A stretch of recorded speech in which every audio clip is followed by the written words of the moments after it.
Abra comigo, Salmo 139, versículo 17. Esse é o texto base, apenas um versículo. Nosso sermão vai ser temático, então vamos ler. Salmo 139, versículo 17. Que preciosos para mim, ó Deus, são os teus pensamentos, e como é grande a soma deles. Vamos ler mais uma vez? Que preciosos para mim, ó Deus, são os teus pensamentos, e como é grande a soma deles. Vamos orar mais uma vez? Senhor nosso Deus, em nome de Jesus. Senhor, nos dá a condição nessa manhã, apesar da nossa limitação, a ter uma consciência, uma perspectiva o mais próxima possível da grandeza, da largura, da altura, da profundidade do seu amor, dos seus pensamentos, daquilo que o Senhor já nos deixou revelado, mas nós arranhamos tão pouco da grandeza daquilo que o Senhor é em relação a cada um de nós. Senhor, nos ajuda nisso, para que aumente em nós mesmos, ó Deus, nossa devoção, nossa reverência, nosso temor, nosso amor, nossa dedicação ao Senhor, em nome de Jesus. Eu quero pensar com vocês um pouquinho, nessa manhã, sobre o propósito das Escrituras em suas promessas. Nós fizemos uma série de sermões lá na nossa comunidade, na verdade nós estamos seguindo lá um ano com propósito, e dentre dessa temática, nós falamos sobre o propósito de áreas, de características da nossa fé cristã, que são aplicáveis, que são funcionais, que são objetivas na nossa relação de fé. E eu quero falar um pouquinho como as Escrituras, elas são expansivas em nos revelar as promessas de Deus, como ela é intencional em nos mostrar as promessas de Deus. No texto que nós lemos, há um assombro, assim como é permeado em toda a Escritura, essa admiração, quando Deus se dá a conhecer, quando Deus se faz conhecido, quando o Espírito Santo nos ilumina, aquilo que é um processo que acontece na nossa salvação, quando a nossa mente se abre, nossos olhos caem em todas as escamas, quando o nosso coração agora é amolecido, é afofado, quando somos convencidos de toda a verdade da parte de Deus, aquilo que nós chamamos de Deus que se revela a cada um de nós. Esse assombro é relacionado à intencionalidade de Deus, à disponibilidade de Deus, à iniciativa de Deus a respeito de criaturas caídas, de gente como eu e como você. Quão grandes são os seus pensamentos, como é grandiosa a soma deles, como o Senhor tem coisas a nosso respeito que nós mesmos não conseguimos imaginar, que nós mesmos não conseguimos captar corretamente. Se você conhece as Escrituras um pouquinho, você vai ver vários autores revelando essa admiração. Paulo mesmo em Romanos diz, a profundidade da riqueza, do conhecimento, dos juízos de Deus, como é inescrutáveis os seus caminhos. Quando o povo de Israel está no cativeiro, na Babilônia, e eles estão ali desolados, desencantados, desanimados, eles têm toda uma história com Deus, mas as circunstâncias exteriores imprimiram neles uma percepção deformada da realidade. O Senhor manda uma carta por meio do Jeremias, uma mensagem através do profeta Jeremias: sei bem os pensamentos que tenho a vosso respeito, pensamentos de paz e não de mal. Quando nós nos deparamos e o Senhor nos ajuda a entendermos a grandeza das suas promessas, do que o Senhor tem para nós, como a nossa vida é agora a tomada de uma dinâmica, uma fé viva, uma fé vibrante, uma vivacidade no meio de uma realidade difícil, totalmente diferente. Você está comigo nisso? As promessas de Deus são as suas declarações de que nos propiciará algum bem ou removerá algum mal. Quando você pega o livro do profeta Isaías, capítulo 1, ele diz, olha, se quiserdes e me ouvirdes, comereis o melhor dessa terra. Mas se fordes rebeldes, sereis devorados à espada. O Senhor sempre trouxe uma clareza em relação ao seu povo, no sentido de que se vocês quiserem me ouvirem, as minhas palavras, as minhas promessas, as minhas leis, a minha natureza revelada, nessa aliança que é agora constituída com vocês, vocês irão bem. Mas se atentarem de forma contrária, se virarem as costas, se não forem atenciosos suficientemente, vocês também sofrerão. As promessas de Deus estão relacionadas nessa declaração de que Ele nos propiciará algum bem ou removerá algum mal nas nossas histórias. As Escrituras é esse projeto revelado, é essa intenção divina revelada. Lá nas Escrituras, na palavra do Senhor, nós vamos ver a sua intenção particular de exercê-lo. No plano de amor, na palavra de Deus, nós vamos ver a intenção de Deus particular de exercer sobre a sua criação. É Deus atuando do começo ao fim. É Deus trabalhando do começo ao fim, aonde o seu amor está em pleno exercício, revelado, demonstrado. Quando Adão e Eva pecam no princípio, o Senhor surge no meio daquela cena trágica, buscando uma reconciliação. Adão, aonde estás? Adão não atenta novamente à voz do Senhor, não atenta a esse momento oportuno, e ele acaba quebrando aquele pacto, aquela aliança que compromete toda a raça humana. Mas ali está a intenção de amor de Deus, em reconciliar, em restaurar. Um outro aspecto é a sua execução desse propósito intencional. Nós encontramos nas Escrituras não só a intenção de Deus que nos ama, mas também o exercício do seu amor do começo ao fim. É Ele que está nos amando desde o princípio do mundo. É Ele que está enviando o Redentor. É Ele que está dando a sua vida em nosso favor. É Ele que está conquistando nossos corações. É Ele que está operando em nós após a salvação, nos santificando. É Ele que vai nos aguardar no tempo final para estabelecer um período de glória. É a sua ação, o seu exercício desse amor do começo ao fim. Mas entre uma coisa e outra, entre a intenção de Deus em nos amar e o exercício de Deus no seu amor, existem as promessas. Todas as promessas estão entre uma coisa e outra, para os seus beneficiários. É onde nós encontramos a conexão, o elo entre o amor de Deus primário e a ação do seu amor sobre cada um de nós. Ali estão todas as suas promessas. Primeiro aspecto das promessas de Deus: as Escrituras revelam a quem pertencem as promessas. As promessas de Deus estão no estado de delivery? Será que elas estão num campo de domínio público? Será que todos podem acessar deliberadamente as promessas de Deus? Será que ela está despejada sobre este mundo para quem poder sacar primeiro? A Bíblia diz que não. Vai revelar que as promessas de Deus, ela tem endereço, ela tem um domínio legal, por direito. Lá em 2 Coríntios, capítulo 1, versículo 20, diz: porque quantas são as promessas de Deus, tantas tem nele. Nele quem? Na pessoa do Senhor Jesus. O sim, portanto também por ele é o amém, para a glória de Deus, por nosso intermédio. Preste atenção. As promessas de Deus são mediadas. Todas as promessas de Deus, como diz o salmista, são muitas. São muitos seus pensamentos ao nosso respeito. Há muita coisa de Deus que nos foi confiada, que nos foi revelada. Não podemos contá-las, não podemos mensurá-las. Todas elas têm o sim na pessoa do Senhor Jesus para o seu povo. É na pessoa do Senhor Jesus que nós temos livre acesso agora ao trono da graça, onde encontramos favor, o novo e vivo caminho que nos foi aberto. É pela cruz de Cristo que fomos reconciliados, e não estamos mais agora fora da aliança, não estamos agora colocados à parte de todo o plano divino, mas agora fomos inseridos, adotados, fomos acolhidos neste amor ativo. Você entende isso? Diga amém.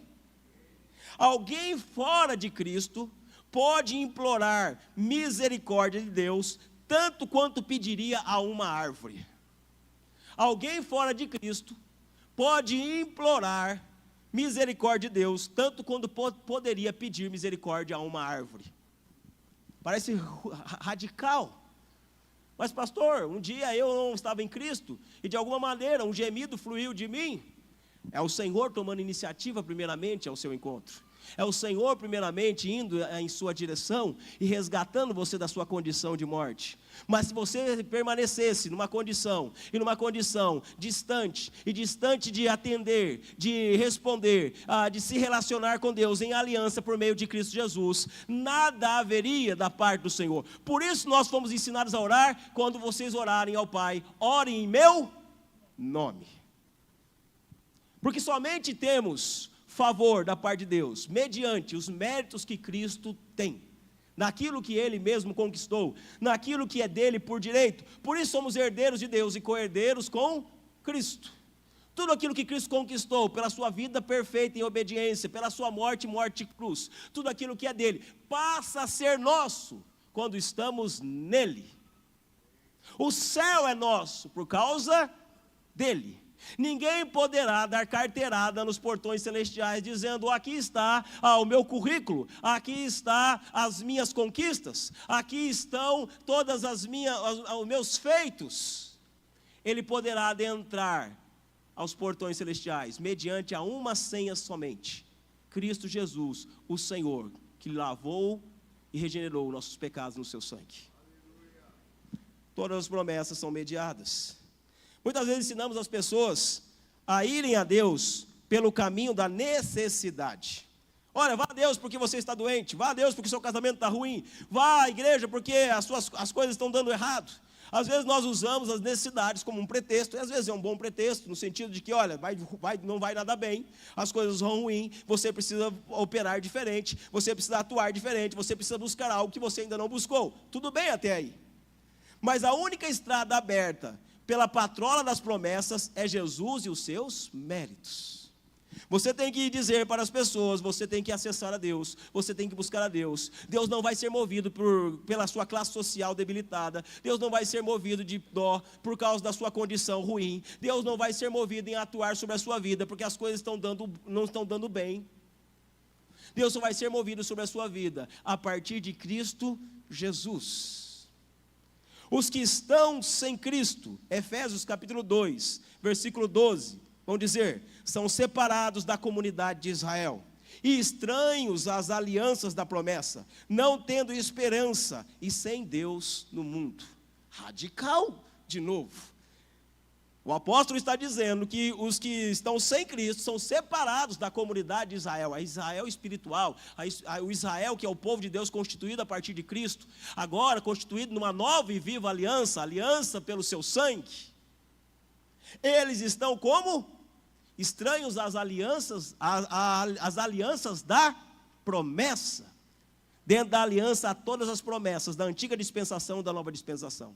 Tudo aquilo que havia na antiga dispensação, na antiga aliança, ela está agora completada, ela está agora contemplada na nova aliança e com promessas superiores, mas para os que estão reconciliados por meio de Cristo Jesus. Não tendo esperança e sem Deus no mundo, vai dizer Paulo. Deus tem um povo espiritual. O Israel de Deus é o Israel da aliança, não pelo sangue nacional, mas pelo sangue aspergido. Nós agora nos constituímos uma grande nação, nação santa, sacerdócio real, povo de propriedade exclusiva de Deus, por meio do sangue aspergido. Essa é a diferença da antiga e da nova aliança. A antiga aliança estava constituída por quê? Por uma nacionalidade. Os judeus faziam parte, por causa da sua etnia, do povo escolhido de Deus. Mas na nova aliança, todo aquele que é aspergido pelo sangue de Jesus faz parte dessa comunidade das promessas. Segundo, as Escrituras nos dispõem às suas promessas.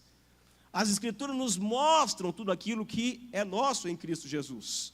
O crente não recebe qualquer consolo real e nenhuma força espiritual das promessas divinas, enquanto sua fé não se apossa delas, ou enquanto não penetram seu coração. Não há nenhum benefício, não há nenhum desfrute das promessas de Deus, enquanto a sua fé não se apossar delas, enquanto você não tiver uma intimidade com essas promessas, enquanto elas não penetrarem o seu coração e fazerem parte da sua perspectiva da realidade. Eu lembro muito bem, isso é uma prática que minha esposa acabou adquirindo da minha sogra.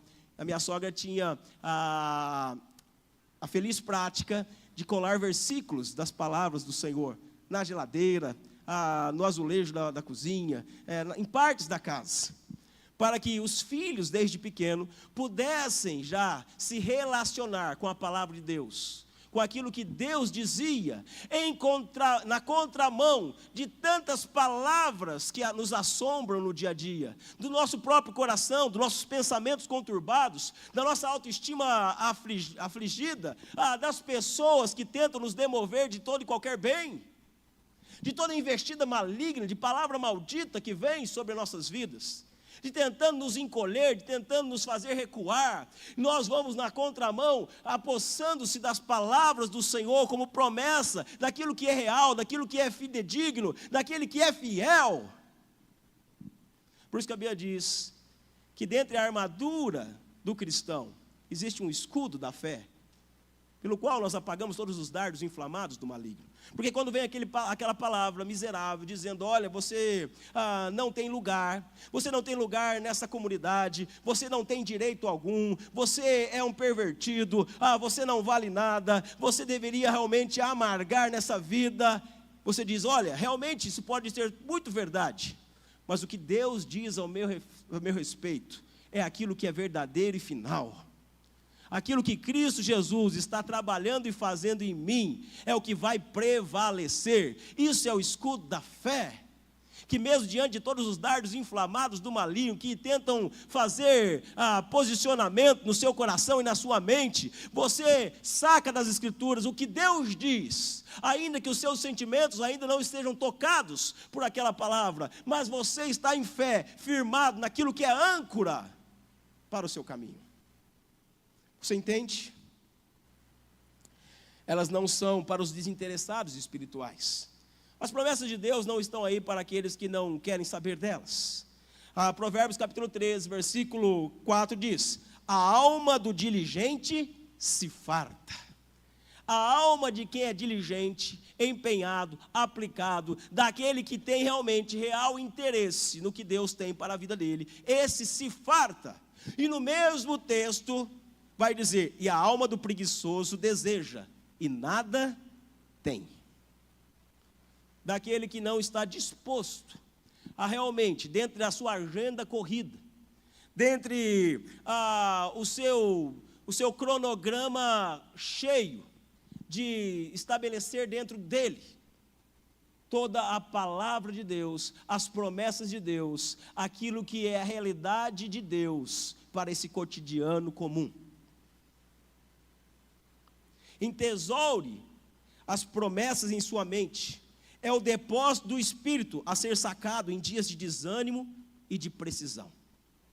Entesoure as promessas. Eu costumo dizer o seguinte, para as pessoas que vêm ao culto, olha, talvez essa palavra não se aplique a você no tempo imediato, nesse momento, talvez essa palavra não tenha a ver com o que você está vivendo agora, talvez ela agora não faça muito sentido, mas entesoure, guarde ela em bom depósito, porque em algum momento dessa caminhada que é longa entre aqui e o final e o desfecho, pode ser que você vai ter que sacar essa palavra, essa promessa, essa verdade de Deus em tempo oportuno.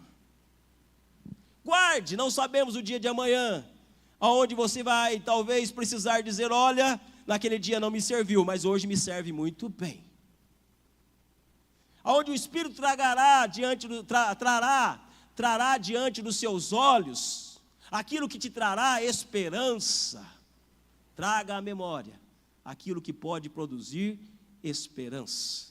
Num caminho obscuro, quando o céu parecer cinzento, de bronze, quando as vistas não tiverem muito alcance, não houver muita permeabilidade de horizonte, você consiga ver pelos olhos da fé nas promessas.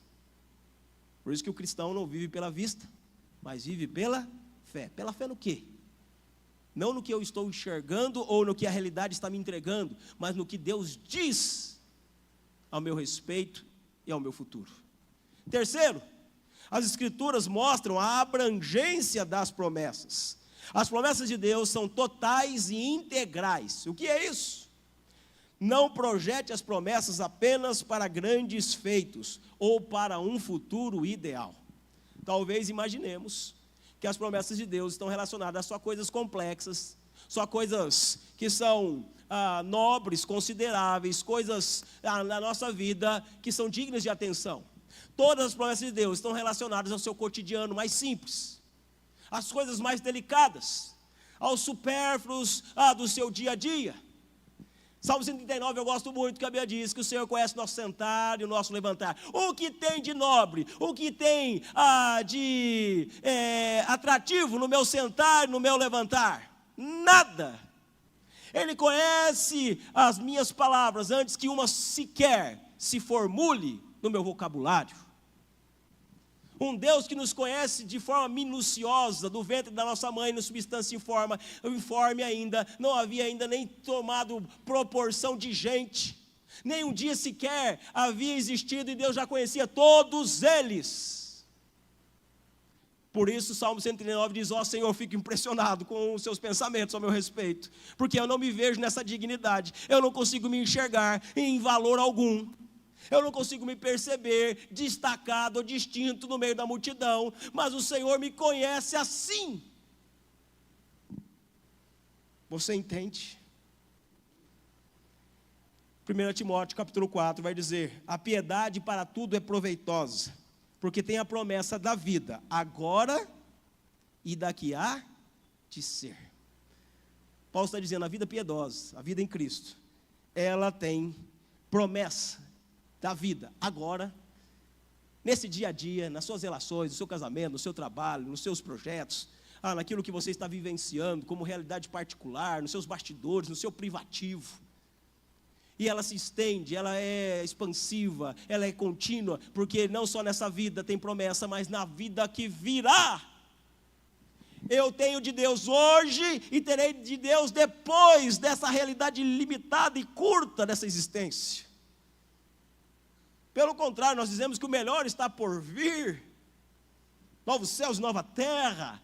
Não haverá mais choro, não haverá mais luto, não haverá mais injustiça, não haverá mais prejuízo, não haverá mais desconforto, não haverá mais nenhum descontentamento. Mas a promessa para hoje, por isso ela é integral, ela é completa, total. Toda a Escritura, Antigo e Novo Testamento, confirmam um agir contínuo e cotidiano, de um Deus de ontem, e é o mesmo de hoje, e permanecerá o mesmo para sempre. Sabe o que diz Hebreus, capítulo 13? Diz assim: de maneira alguma te deixarei, nunca jamais te abandonarei. O autor de Hebreus não está criando nada inédito, não está trazendo nada novo. Ele está fazendo uma citação e uma confirmação de Josué, capítulo 1, versículo 5. De um Deus de promessas dos antigos crentes, dos crentes do passado, e que continua sendo o mesmo dos crentes de hoje. Josué está para entrar na terra prometida, é um grande desafio, é uma investida e um empreendimento incerto, há muitos riscos, há muita coisa em jogo. Pode-se estar jogando 40 anos de um projeto, de uma caminhada fora. Se não der certo, há gigantes, há muralhas, há muita coisa a ser vencida. O que o Senhor promete para ele? Nunca te deixarei e nunca te abandonarei. Séculos depois, o Senhor falando agora à igreja, a qual a carta de Hebreus é endereçada, inclusive a nós, no tempo presente, está dizendo a mesma coisa: nunca te abandonarei, nunca te deixarei. As promessas do Senhor, ela tem um agir contínuo e cotidiano. Os crentes da antiga dispensação e da nova estão firmados na mesma base. Sua fé no portador das bênçãos de Deus para as suas vidas. Lá no Salmo 84, versículo 11, o Senhor dá graça e glória, nenhum bem sonega aos que andam retamente. Promessa? aos crentes, a quem aos salmos está ali reconhecido em primeira mão. O Senhor dá graça e glória, e nenhum bem sonega aos que andam retamente. Aí nós vamos lá para Filipenses, capítulo 4, Novo Testamento. E o Senhor vai dizer o quê? E o meu Deus, segundo a sua riqueza em glória, há de suprir em Cristo Jesus cada uma de vossas necessidades. É a mesma coisa, dita de uma outra maneira, para o mesmo povo. Esse povo espiritual que permeia as eras, as dispensações, as mudanças e as mudanças sociais em todas elas. O Deus que tem por base a si mesmo, a pessoa de Cristo Jesus, como ponto de partida para todas as suas promessas, ponto de partida para o seu compromisso com aqueles que estão em relação, que estão em aliança com Ele. Você pode dizer amém? Quarto, a Escritura firmam a nossa fé pelas promessas. A Escritura tem o propósito de firmar a nossa fé também pelas promessas. As promessas, lembre-se, são o amor de Deus atuando em nosso favor. Quando as promessas se realizam, para nós é muito mais claro, é muito mais fácil compreender o amor de Deus quando estamos vivenciando a realização de uma promessa. Quando oramos tanto por algo e de repente estamos vivendo o resultado daquilo pelo que oramos. Quando estamos vivendo a resposta do que oramos, fica muito mais claro, celebramos melhor o amor de Deus. Mas também é um recurso de desenvolver a nossa fé quando aguardamos. As promessas de Deus, quando elas se executam, causam em nós celebração desse amor. Mas quando elas estão em stand-by, quando elas estão nos fazendo aguardar o seu cumprimento, elas têm o poder de desenvolver a nossa fé.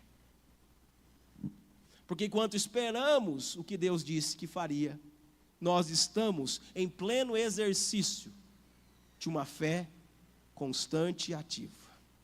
A fé sem promessa seria como um pé sem chão onde pisar. A fé sem promessa seria como um pé sem chão onde pisar.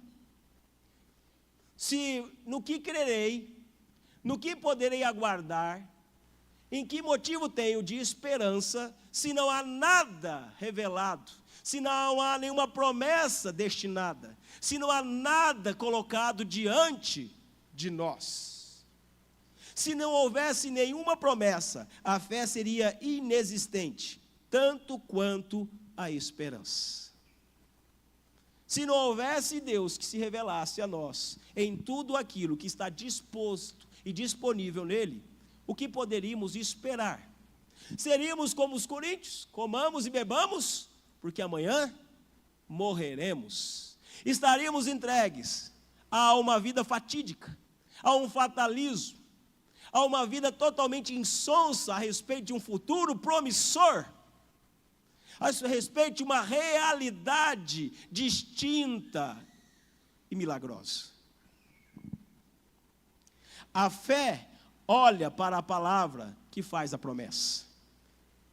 Às vezes, as circunstâncias estão gritando ao contrário, estão impondo o seu ritmo, estão imprimindo em mim toda uma pressão, mas eu olho para as Escrituras e olho para aquilo que ela diz, a sua promessa.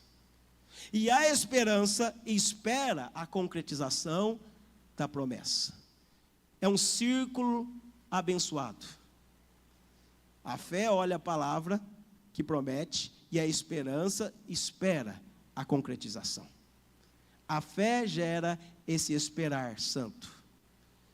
Baseado no quê? Num fundamento sólido, que é as promessas. Romanos capítulo 4 vai dizer, esperando contra a esperança. Olha que legal. Quem que é esse aqui? Esperando contra a esperança. Somos filhos de quem? Somos filhos da fé de quem? Mediante a mesma fé que nos foi entregue como legado, como herança. Abraão, esperando contra a esperança, creu, e sem enfraquecer na fé, embora levasse em conta o seu próprio corpo amortecido, sendo já de 100 anos, e a idade avançada de Sara, não duvidou da promessa de Deus. Abraão recebe uma promessa com 75 anos, de um herdeiro, de uma nação, de um povo. Toda a circunstância é contrária à realização dessa promessa. A idade avançada, o tempo que esmerilha, passam-se 20 anos, sem nada acontecer. Sabe o que é isso? Imagina a realidade daquele casal, mês após mês, vendo lá se chegou o tempo das mulheres, se menstruou ou não menstruou, se engravidou ou não engravidou. Passa-se agora, não foi dessa vez, quem sabe mês que vem. Não foi agora, quem sabe no próximo. Passam-se 6 meses, passam-se o ano, e nada de gravidez, nada de sinal. Talvez até gere-se, e aqui é por minha conta e risco, gere-se ali uma gravidez psicológica. Olha, agora parece que estou sentindo alguma coisa, estou sentindo enjoo. Abraão parece que dessa vez vai. Até que se chega à conclusão, mais uma vez, que nada. 20 anos. O texto vai dizer que em 20 anos, Abraão creu, esperando contra a esperança. Porque tudo era contra o que se esperava. Ele continuou sem enfraquecer na fé, porque havia uma promessa, um chão firme, aonde ele poderia estabelecer a sua vida, os seus pés. Até que Deus traz os anjos, a promessa vem no tempo determinado, Isaac nasce. Moisés,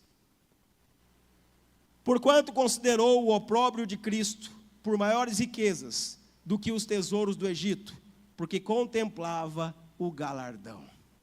Que galardão é esse? Futuro. Em oposição ou dando de braço com todo o conforto do Egito, com todos os privilégios do palácio, com todas as facilidades disponíveis. Ele contempla algo futuro, uma promessa que é dada a ele por meio da ação de Deus, e ele está apto a abrir mão do bom momentâneo, pelo excelente que está por vir, de uma promessa futura que ele está tão convicto, que se dá o risco de deixar tudo para trás. Paulo, Atos capítulo 27, pois eu confio em Deus, que sucederá de modo por que me foi dito. Paulo está dizendo, eu confio em Deus, pois Ele fará da maneira que me disse. É essa fé que ocupa a minha vida e a sua vida. É essa dinâmica que estabelece as minhas relações cotidianas. É essa perspectiva que eu tenho das realidades, ainda que elas tentem omitir todo o bem. São as promessas de Deus que estão cravadas, figuradas nas paredes, não de uma geladeira ou de uma parede, ou somente da Escritura, friamente, mas estão gravadas na tábua do meu coração, a respeito de gerar em mim a oração que aguarda, o olhar guloso a respeito daquilo que ainda Deus tem. As Escrituras têm o propósito de nos apresentar as promessas, não simplesmente para nos informar a respeito delas, mas para gerar em nós uma vida e uma vibrância de fé distinta daqueles que estão encabrunhados, encolhidos, murchos. Se você olha para o nosso mundo, não há muita inspiração que nos motive. É aquilo que Jesus diz, olha, daqui para frente, as guerras, rumores de guerras, epidemias, tarifaço, tanta coisa. conflitos, dificuldades, e a gente olha, não há nada que nos inspire a seguir para o dia de amanhã com algum tipo de desejo. Aí eu vou para as Escrituras. E as Escrituras vão sempre dizer, olha, os dias são maus, cada dia basta o seu próprio mal, mas somos mais que vencedores por meio daquele que já nos venceu, que é aquele que já venceu, por Cristo Jesus que já venceu. Aquele que venceu esse mundo é aquele que agora concede a nós a mesma vitória. Leia Apocalipse, nós estamos estudando mais de um ano Apocalipse lá na comunidade, na nossa academia bíblica. Apocalipse é um livro de triunfo. Apocalipse é inspirador. Apocalipse é o desfecho final glorioso de um povo que lutou e lutou até o fim. Apesar de, às vezes, Apocalipse ser pejorativo no ideal popular, Apocalipse é o final glorioso.